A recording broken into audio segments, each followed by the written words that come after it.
ici Colline Roire et bienvenue dans cet épisode du Cœur dans les épinards, le podcast dans lequel nous parlons générosité chez Basile. Je discute avec des héros du quotidien qui s'engagent pour les autres afin de vous donner leur retour d'expérience et de vous inspirer. Dans ce 4e épisode, je vous fais découvrir un des fournisseurs que nous avons sélectionné chez Basile, l'association Fruits et Légumes Solidarité, dite AFLS. L'AFLS, c'est un super projet qui regroupe anti-gaspi, insertion et solidarité. C'est un chantier d'insertion qui utilise d'un côté des fruits et légumes invendus pour les cuisiner avec des employés en insertion professionnelle en produits à longue conservation. Vous avez pu goûter par exemple leur confiture de kiwi ou leur compote de mangue dans les desserts Basile. L'association AFLS distribue ensuite ces denrées à la banque alimentaire pour aider les familles et les personnes dans le besoin à bien manger tout en ayant du goût et des qualités nutritionnelles. J'ai eu la chance d'interviewer Fourad Troudi qui a rejoint le projet au tout début et qui a permis son existence. C'est à lui de gérer toute la production, de gérer l'équipe d'une 30aine de personnes, de créer les recettes, la chaîne de production, la logistique. Une grosse responsabilité. Il nous raconte dans cet épisode son expérience dans des grandes multinationales, comment il arrive en France et apprend que 14% des Français vivent sous le seuil de pauvreté. Pour info, en 2021, c'est 18%. Pendant cet entretien, Fourad nous raconte son parcours. Il nous raconte aussi les difficultés d'un chantier d'insertion, comment apprendre à manager, comment motiver, que fait un bon manager. Vous pouvez suivre la FLS sur Facebook, vous pouvez les soutenir en parlant autour de vous, en faisant un don aux banques alimentaires et en commandant les desserts que l'on fait à base de leurs produits sur Basile. Donc place à notre conversation. Je vous conseille d'écouter jusqu'à la fin où Fourad nous livre ses conseils et ses erreurs à éviter. Bonne écoute. Pour commencer, j'avais une petite question. Où t'étais né et comment s'était passé un peu ton enfance jusqu'à... Arrivé en France. Jusqu'à ton choix de partir dans l'agroalimentaire. D'accord. Qu'est-ce qui t'avait plu là-dedans? Alors, donc je suis né en Tunisie. J'ai fait toutes mes études en Tunisie. Donc même la partie universitaire aussi.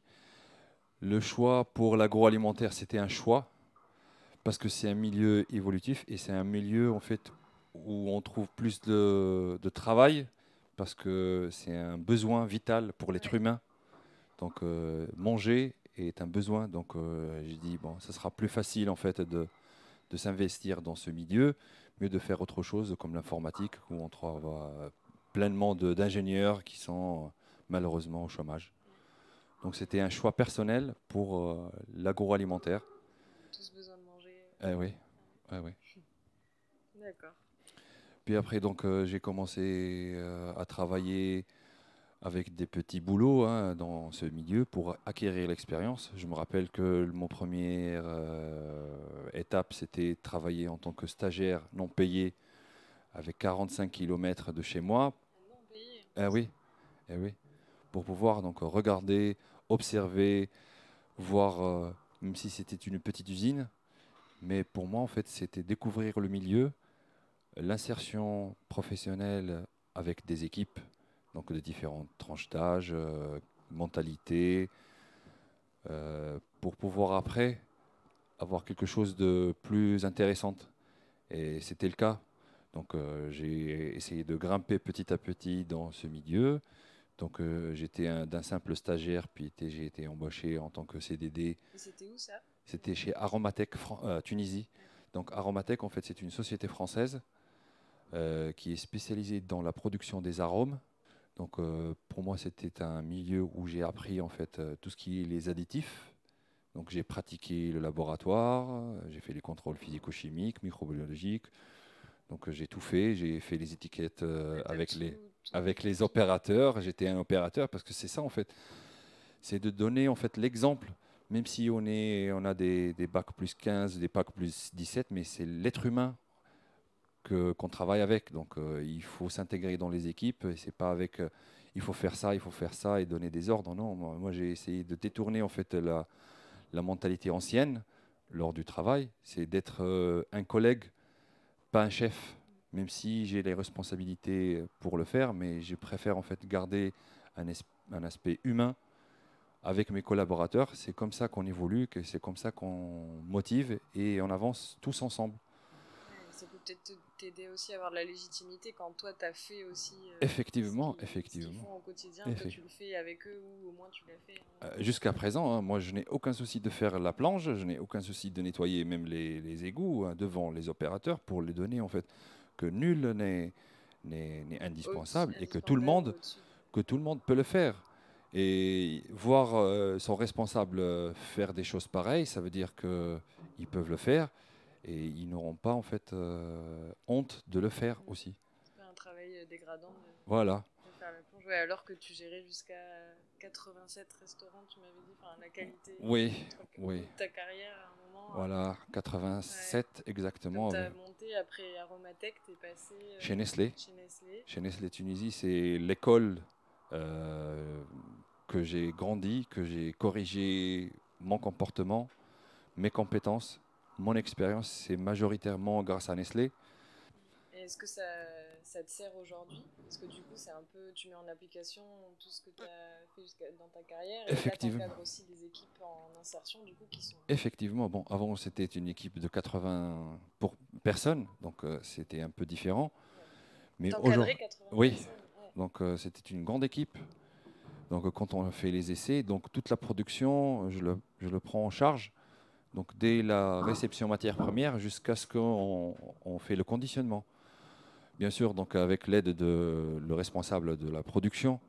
Mais quand on fait les essais et les tests pour un nouveau produit, donc c'est la partie R&D qui prend en charge l'atelier. Toute cette expérience en fait m'a permis d'appliquer la gestion d'équipe avec un public assez spécifique, donc dans un chantier d'insertion. C'est des mentalités différentes, c'est des c'est des religions différentes, des caractères différents.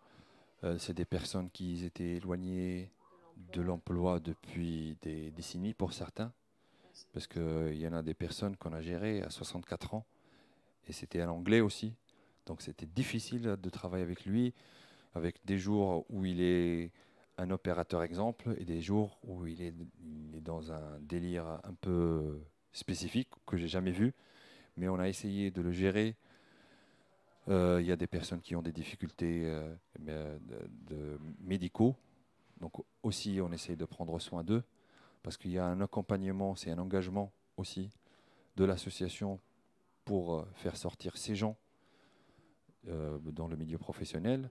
On a réussi jusqu'à présent à faire 3 sorties positives dès l'arrivée, dès le commencement de ce projet. Ça fait moins d'1 an en plus. Voilà.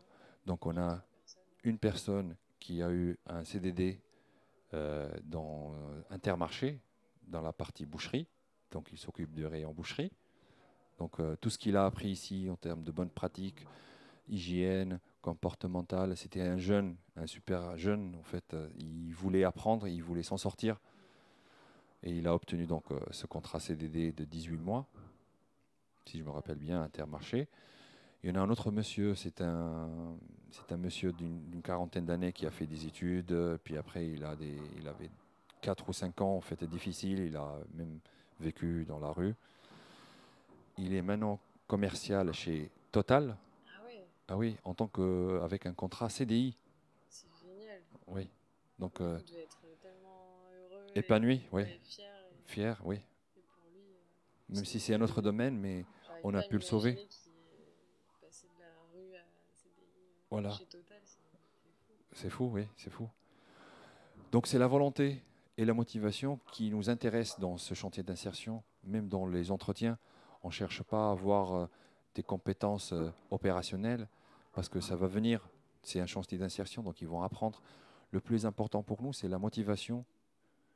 C'est ce qui permet en fait d'avancer et de s'en sortir pour eux des situations un peu critiques. Même si ils ne racontent pas tout, mais on sait un peu. Donc c'est des difficultés qu'ils ont ou qu'ils avaient et ils essayent de s'en sortir. Donc le groupe, grosso modo, ça va aller parce qu'on essaye de garder un esprit un peu familial. Donc on essaye de manger ensemble, on essaye d'applaudir aux performances, on essaye de corriger les erreurs sans briser en fait pas la dignité des autres, mais sans nominatif. Donc, quand on parle d'une erreur, c'est une équipe. C'est l'équipe de l'équipe, pas une personne spécifique. Donc, si par exemple, comme on a vu l'histoire d'abricot qui est trop cuit, donc le lendemain, quand on a écarté en fait ce lot, on a dit bon, on a fait des erreurs. On n'a pas été vigilant assez pour faire la cuisson correctement, donc c'est pas grave. On a échoué, mais on peut faire mieux. Donc quand on avait fait la dernière version avec la couleur orange parfaite et tout ça, tout le monde était content. Tout le monde, en fait, il essaye de prendre des quantités chez eux parce que c'est une fierté pour eux de voir leur travail. Donc c'est un travail un peu spécifique parce qu'il y a une partie manuelle, la découpe, le tri, le lavage. Il y a une partie opérationnelle et soi-disant semi-automatique ou automatique. Donc le fait de voir leur travail et les efforts dès le départ du produit jusqu'à la fin, donc ça, pour eux c'est important. Ça les motive. C'est la motive. Et goûter les produits, ça aussi, ils peuvent nous influencer aussi.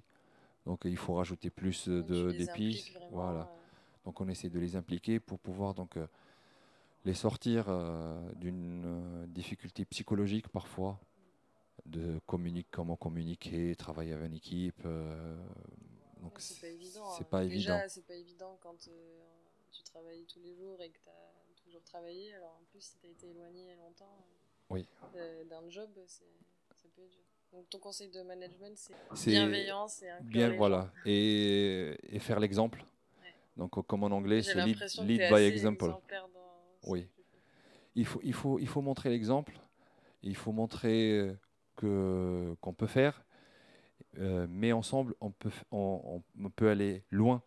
On peut arriver à l'objectif plus facilement si on est à 2, 3, 4 au lieu de le faire seul. Donc c'est ça qui les motive. Malheureusement, on n'a pas en fait des récompenses financières, mais on essaye de stimuler la partie psychologique, de les féliciter s'ils ont fait des choses correctes, s'ils ont des pensées ou des idées. Donc on est preneur aussi, parce que c'est eux qui travaillent dans la station de travail ou dans le milieu de travail spécifique. Donc parfois des actions qu'on peut envisager, qu'on peut juste les retravailler un peu pour que ça soit adapté. Et là, on dit, voilà, il y a des idées de monsieur ou du madame, donc on l'a inclus dans la production, ça va nous faciliter. Donc on la félicite, cette personne. Donc comme tous les jours, à 8h30, donc on fait le point avec tout le monde pour les féliciter, pour les motiver, et parfois aussi pour faire un récap de ce qui est fait, que ce soit des erreurs ou que ce soit des belles choses. Voilà. Intéressant. Et du coup, c'est quoi qui t'a motivé à rejoindre ce projet? Comment ça s'est passé? Comment tu t'es retrouvé de Moyen-Orient? Ouais, Moyen-Orient, à gérer une équipe de 80 personnes ou plus à Marseille, un chantier d'insertion et un super projet solidaire. Oui, alors, avant, j'étais au Moyen-Orient, j'avais 87 restaurants à ma responsabilité en tant que responsable qualité Qatar. Puis après, pour des choix personnels, j'ai essayé de voir quelque chose en France. Et puis après, en fait, le poste, quand je l'ai vu, j'ai essayé de faire des recherches, et c'était à travers la banque alimentaire. Il y avait une chose qui m'a motivé, c'est aidant l'homme à se restaurer. C'est ce qu'on trouve sur les camions de la banque alimentaire. Et ça m'a touché, et j'ai dit voilà, je vais essayer de postuler en tant que responsable technique dès le départ. Et si ça vient, pour moi, ça sera une belle aventure parce que c'est écrit en fait que c'est un nouveau projet. Il faut gérer la partie qualité, maintenance, achat matériel. Donc le tout faire quoi. Voilà. Donc j'ai postulé et 2 jours après j'ai reçu un appel et voilà. Voilà donc on est tellement content. Oui, moi aussi j'étais content. Ouais.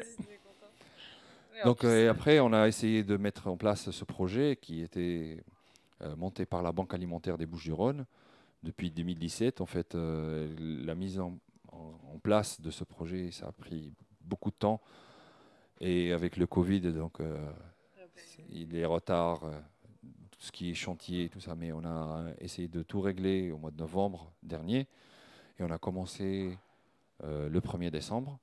On a commencé à 6 personnes donc, en insertion. C'était les premiers, c'était dur en fait. Pour moi, c'était une première expérience avec ce public. Et j'ai essayé d'être patient, parce qu'il faut la patience. Et il faut aussi comprendre la psychologie de chacun pour pouvoir les gérer. Donc on a mis peut-être 2-3 mois en fait, pour pouvoir créer des mécanismes d'équipe. Et là, on a essayé de les impliquer dans les essais, comment on va faire, qu'est-ce qu'on va faire, des idées, des produits qu'on fait. Est-ce qu'aujourd'hui on fait des confitures d'agrumes ou des kiwis ou des compotes de pommes kiwi. Donc c'était une aventure. Et pour nous, c'était un plaisir en fait de savoir que ces personnes-là, avec ce tremplin à l'association Fruits et Légumes Solidarité, ils peuvent avoir d'autres projets. Et c'est aussi avec l'aide de Madame Nadège Jordan, notre accompagnatrice socio-professionnelle. Elle essaye en fait de les suivre et de planifier leurs sorties. Nous, on essaye de faire des sorties positives le maximum possible. On est obligé de faire 40% de sorties positives. Là, actuellement, pratiquement, on est à 75% de sorties positives. Donc, c'est trop bien pour nous. Et on est donc les efforts qui ont été faits, même avec l'ancienne direction, donc que je salue, hein, c'est Monsieur Dro-Kildian, donc il nous a bien aidé là-dessus dès le départ du projet. Donc c'est un travail d'équipe pour le bien des autres et c'est motivant. Tous les jours, on se lève à 6 h du matin et on rentre à 19 h. Et je le fais avec beaucoup de volonté et avec beaucoup de cœur, comme on dit. Voilà.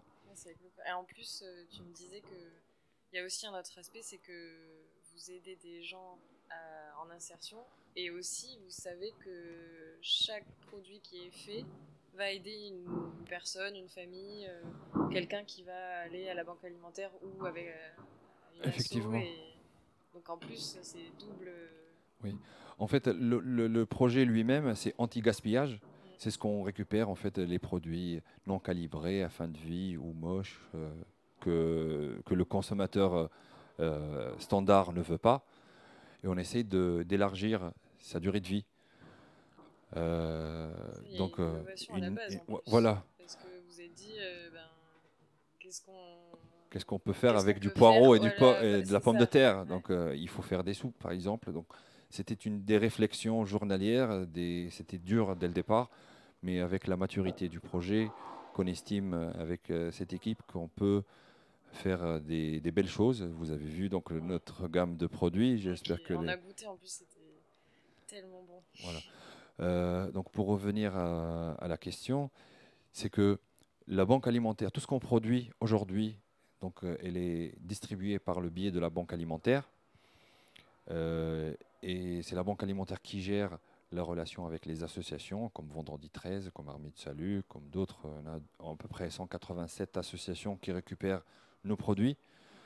Donc si on fait quelques kilos de plus chaque jour, chaque semaine, donc à la fin, on sait que c'est un repas de plus pour une autre famille de plus. Donc c'est ça aussi qui nous comble chaque jour. C'est que si on va faire aujourd'hui 200 kilos, mais on arrive à faire 255 kilos, donc c'est 5 kilos de plus pour 5 familles de plus. Donc c'est vraiment motivant. Et on essaie d'appliquer le slogan, c'est « Aidant l'homme à se restaurer ». C'est très important. Voilà. Ouais, vous le mettez en pratique. Voilà, tous les jours. Nous, chez Basile, c'est aussi motivant de savoir que du coup, tous les 10 repas, tous les 10 plats commandés, on en donne un à une asso. Et ça te motive direct à essayer d'en vendre plus ou de faire connaître la marque, parce qu'en fait, au plus on grandit, au plus on aide des assos. Effectivement. Ça aide bien à se lever le matin. Oui. Il y a un côté aussi, du coup, on a goûté avant pour ceux qui écoutent, qui n'ont pas eu la chance de goûter, on a goûté des produits et c'est vrai que vous allez même plus loin que juste conserver des produits. C'est que vous ajoutez de la R&D et du goût et vous aidez juste à respecter la dignité, apporter du plaisir à des gens qui vont faire appel à l'aide alimentaire. Ils vont pas juste avoir un produit moche, ils vont avoir un super gazpacho. Voilà. J'ai pas goûté le gazpacho, mais la confiture on va le faire kiwi après, peut-être. est vraiment, vraiment trop bonne. Nous, ce qu'on essaye, c'est donner en fait un apport nutritionnel à ces personnes qui sont en difficulté. Parce que avoir des confitures de mangue ou des confitures de kiwi, c'est pas donné en fait de les acheter dans les supermarchés, c'est cher pour eux. Et on essaie en fait de donner un peu de dignité pour ces personnes, d'avoir goûté ces produits qui sont peut-être qui peuvent pas acheter. Donc on essaie aussi de mettre en œuvre des produits acceptables, certes, mais on essaie d'améliorer. Parce que stimuler en fait la partie gustative de ces personnes, ça, c'est un plaisir en lui-même. Manger, oui. C'est la vie. Hein, ouais, voilà. Donc avoir un produit pour manger, ok, il n'y a pas de souci, mais un bon produit avec une bonne qualité, ça donne un plus à ce produit. Donc c'est ce qu'on essaie de faire, c'est essayer de rajouter le maximum de produits. C'est pas que monoproduit, c'est pas que soupe de carottes où il y a que carottes. Donc on essaye de rajouter plus d'ingrédients. On fait attention à la quantité de sel. On fait attention aussi au sucre. Donc on essaye d'être toujours inférieur à la quantité moyenne de sel, par exemple, comme ça, ou moins sucré. Voilà. Aussi, voilà, donc on essaye de réduire le sucre parce que ça nuit à la santé.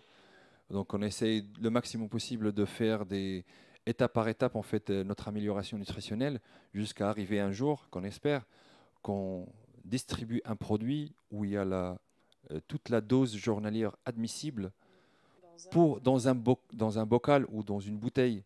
Donc comme ça, il y a parce que ces personnes-là ont des carences certainement, que ce soit en fer, en calcium, en vitamines, ou même en protéines et autres.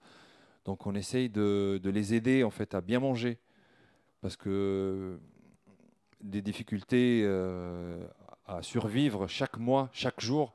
Donc avoir un bon produit pour bien manger, ça nous fait énormément plaisir. Voilà. C'est tellement important. Et là aujourd'hui, combien vous produisez tous les mois Alors, on a commencé avec 200 kilos la semaine. Bah, c'est déjà... Ouais, bah, c'est oui. C'est déjà beaucoup. Oui. Actuellement, on est à peu près à 6 tonnes par mois. Ah oui. Oui. Ouais, donc il y a eu une progression. Donc c'est une progression phénoménale, on va dire, parce que gérer en fait l'insertion, c'est pas facile.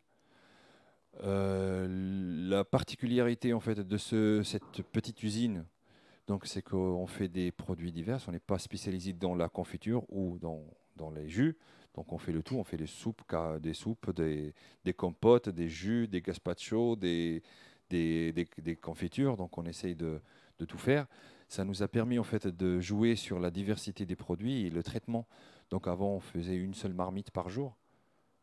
Vu les difficultés, il faut mettre en place les machines en avance. Il faut que ces 6 personnes travaillent en même temps pour avoir des quantités adéquates pour les mettre dans la partie cuisson. Et là, on est à 13 personnes.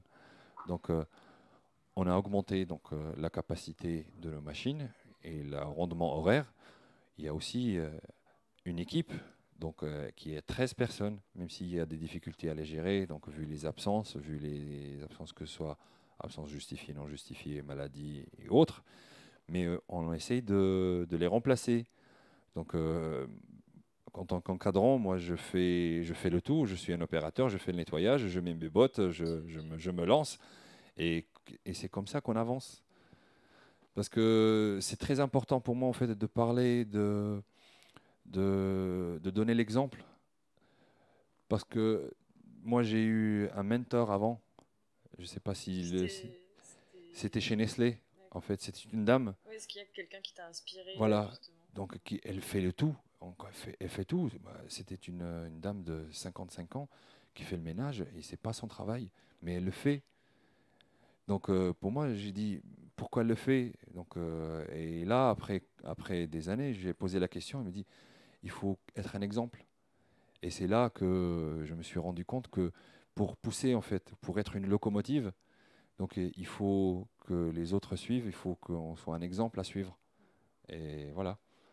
Donc on essaye le maximum de les inspirer. Toi, peut-être que tu vas inspirer quelqu'un qui fera pareil. J'espère, hein, j'espère bien, j'espère bien. Donc actuellement, on est passé à 6 tonnes par mois et on essaye de faire plus. Comme ça, on essaye de sauver plus de gens de l'autre côté. Donc c'est motivant tous les jours. Voilà. Qu'est-ce que ça t'apporte au quotidien? C'est l'interaction avec ce public qui est très spécifique. Il y a des liens qui se créent, il y a pas une amitié, mais j'ai un faible pour ce public parce qu'ils sont en difficulté et il faut les comprendre aussi.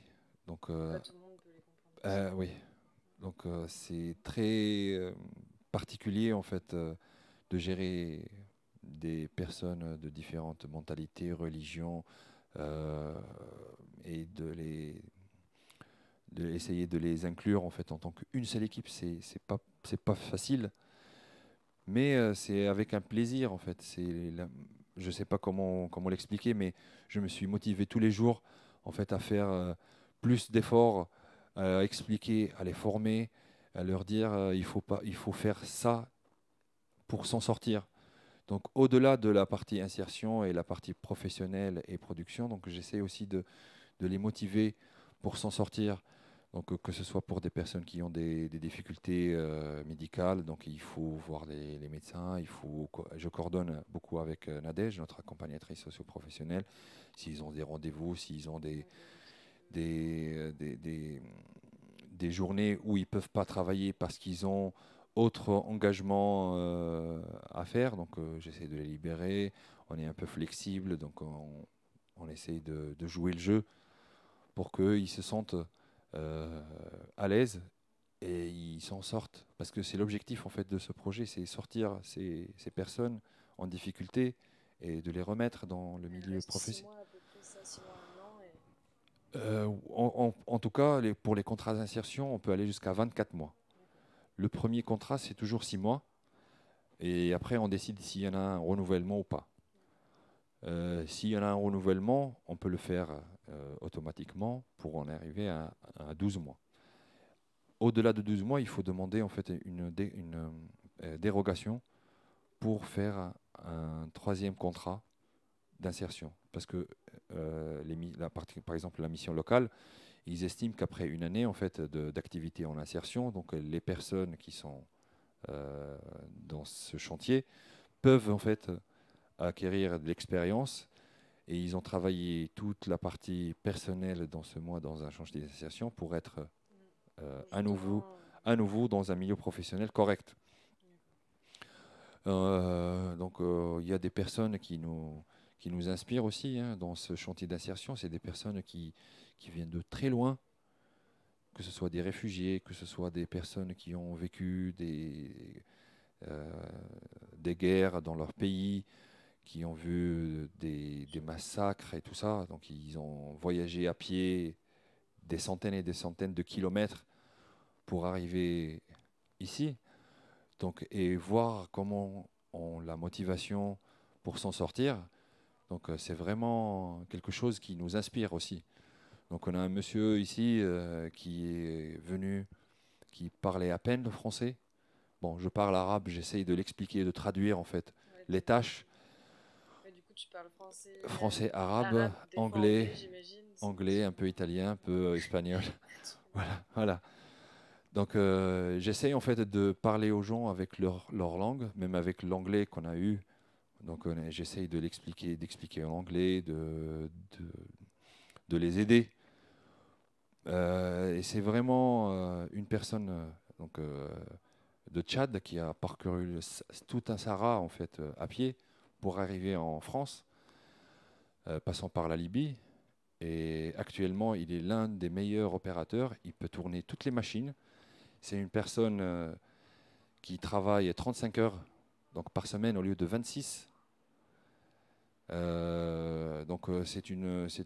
C'est en fait on a essayé de le motiver de passer son contrat de 26 heures par semaine à 35 heures par semaine.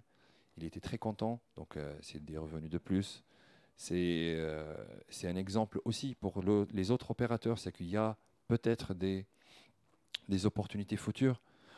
Il me parle toujours qu'il a des entretiens dans le milieu agroalimentaire, que j'essaie de le pousser. Allez, vas-y, il faut que tu t'entraînes à faire les entretiens, même si que je sais très bien, il est très bien ici. Mais il faut, à un moment donné, il faut qu'il sorte en fait, du chantier d'insertion pour un milieu professionnel digne. Et j'espère que pas longtemps, il sera un bon élément. Il souhaite continuer dans ce, dans ce domaine agro. Et je crois qu'il va qu'il aura un futur assez brillant. Donc il y a une nette amélioration au niveau de la communication, le français. Il a fait l'effort, il a fait des cours de français le soir. Donc vraiment, c'est un exemple aussi pour les opérateurs. Il s'appelle comment? Il s'appelle Ibrahim. Donc c'est vraiment des aventures dans les aventures. Donc quand on entend en fait ces parcours, pardon.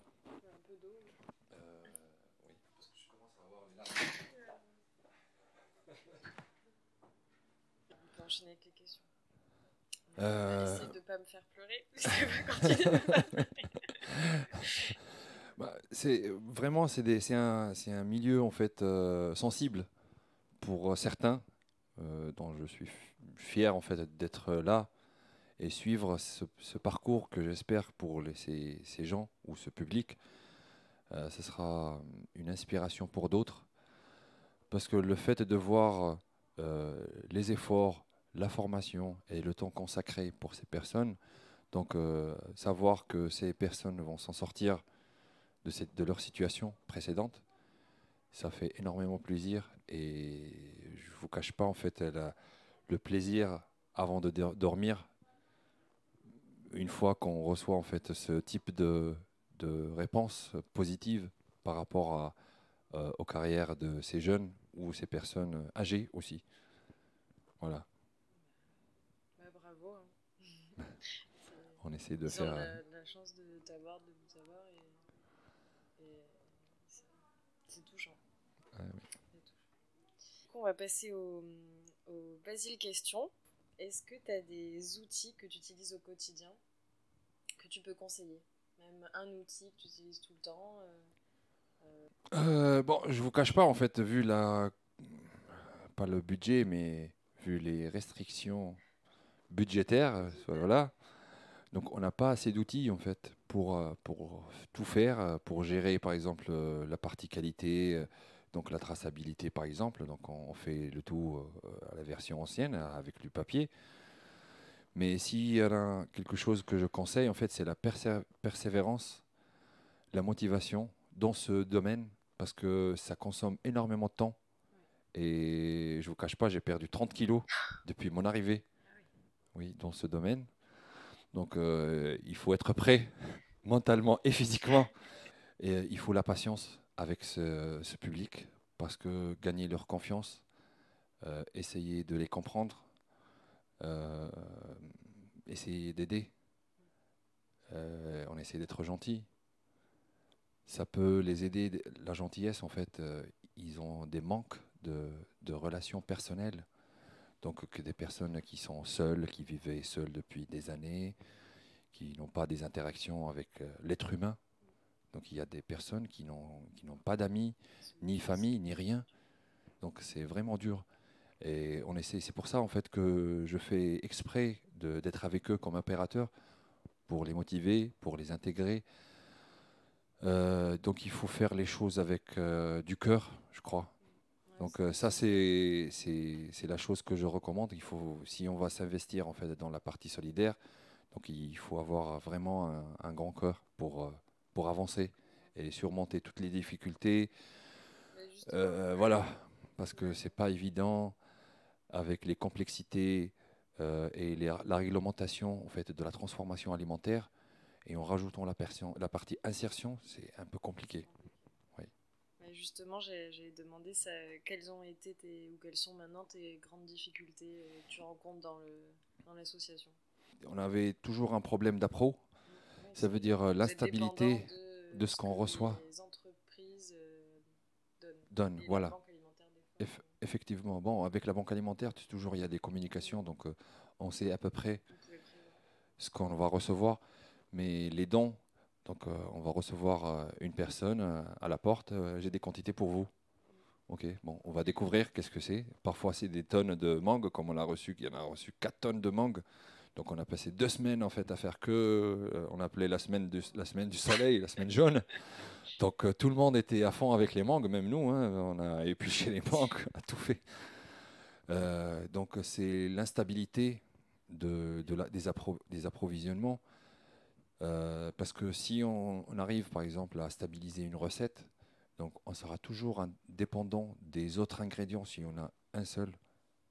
Donc ça c'est la difficulté majeure. Après, la difficulté de gérer ces personnes d'insertion, c'est tous les jours en fait, même pour la même personne, hein, c'est tous les jours une nouvelle personne parce que une journée il est top et des journées il est mauvaise journée pour lui. Donc c'est vraiment difficile à gérer, complexe aussi, mais on essaye de faire les choses comme on peut. Voilà. Voilà. Et, est-ce qu'il y a un livre, un podcast, un film, quelque chose que tu lis en ce moment ou qui t'a marqué? Bon, moi j'ai... La musique aussi. La musique, la musique, moi j'écoute un peu le métal, donc c'est complètement différent de la personnalité. J'aurais jamais deviné. Ah oui. Parce que Fourat, elle a en plus une coiffure toute soignée, toute propre sur lui, ouais. avec même des mocassins, tu vois. Ah ouais. Donc, là, j'imagine la façon. Ouais. Et les 2 dernières questions, qu'est-ce qu'on peut faire pour aider l'association AFLS aujourd'hui? C'est la communication, je crois, vu le peu de moyens qu'on a actuellement pour faire la communication, donc on n'a pas de service de communication, on essaie de tout faire, on essaye de, même si ce projet il est ultra communicant, donc on a eu TF1, on a eu C'est Jamy, on a eu plein d'interviews, que ce soit la presse et autres, donc BBC, France 2, la 5e aussi. Presque aussi impressionnant que le podcast de Basile. Donc c'est ultra communicant, mais actuellement, par exemple, le jour même, donc personne n'est au courant en fait de l'association. Donc même les dons qu'on reçoit actuellement des acteurs du mine, il y en a quelques-uns. Donc si on essaye de faire le tour avec notre commercial, donc parfois ils savent même pas qu'il y a une partie alors vous êtes sur place, là, où on fait la transformation. Donc on a essayé avec le mine, donc on travaille là-dessus, de faire des communications, de faire des journées portes ouvertes, mais on n'arrive pas à toucher tout le monde. Donc c'est un peu spécifique aux mines, mais bon, pour le public, parce qu'il y a une partie, peut-être d'ici le mois de septembre, qu'on va essayer de commercialiser nos produits. Ce ne sera pas une grande quantité, mais ce sera 25% de ce qu'on produit, donc à la commercialisation. Donc on espère que nos produits, donc à travers Basile, seront un peu connus. Voilà. Et du coup, on peut vous suivre sur des réseaux sociaux ou pas? Oui, sur Facebook, sur oui. Facebook. Bah, ok, super. Donc page Facebook. Association Fruits et Légumes Solidarité. Voilà. Bah, merci beaucoup. Merci pour un plaisir. Merci pour ce que vous faites. C'est top. Je vous remercie de même d'être là, de nous voir, d'essayer de nous accompagner aussi. C'est gentil de votre part, que ce soit vous actuellement avec la communication, que ce soit avec Hamza, donc qui nous aide, qui est le chef donc de Basile, qui vient, qui nous aide. Il faut améliorer en tant que, par exemple, rajouter un peu de sel, réduire un peu d'acidité. Donc c'est des petites choses en fait qui font la différence aussi pour avoir des produits nobles et des produits qu'on espère un jour avoir dans le shelf comme un produit premium. Ouais. Bon. On va essayer. Bonne route alors, jusqu'au shelf. Merci beaucoup. Voilà, j'espère que ce nouvel épisode vous a plu et vous a donné envie de continuer à suivre notre saison. Donc on va sortir un épisode du podcast chaque semaine. Quelques petites choses avant de vous dire au revoir pour aujourd'hui. Le meilleur moyen, si l'épisode vous a plu, de m'aider à le faire connaître et de me faire vos feedbacks, c'est simplement d'en parler autour de vous et de laisser un avis 5 étoiles ou un commentaire sur l'application iTunes. C'est vraiment ça qui nous aide pour faire connaître le podcast et dans notre engagement solidaire avec Basile. Alors n'hésitez pas, il n'y a rien de mieux que le bouche à oreille. Ensuite, pour me poser des questions, pour suivre Basile ou pour me conseiller par exemple des prochains invités à interviewer sur le podcast, vous pouvez envoyer un message et nous suivre sur Instagram à Basile France, également sur LinkedIn, Facebook et YouTube, et m'envoyer un message à moi, c'est sur LinkedIn, Colline Roard-Perrier. Merci beaucoup d'avoir écouté, je vous souhaite une bonne journée, j'espère que ça vous aura inspiré pour lancer plein de projets et faire du bien autour de vous.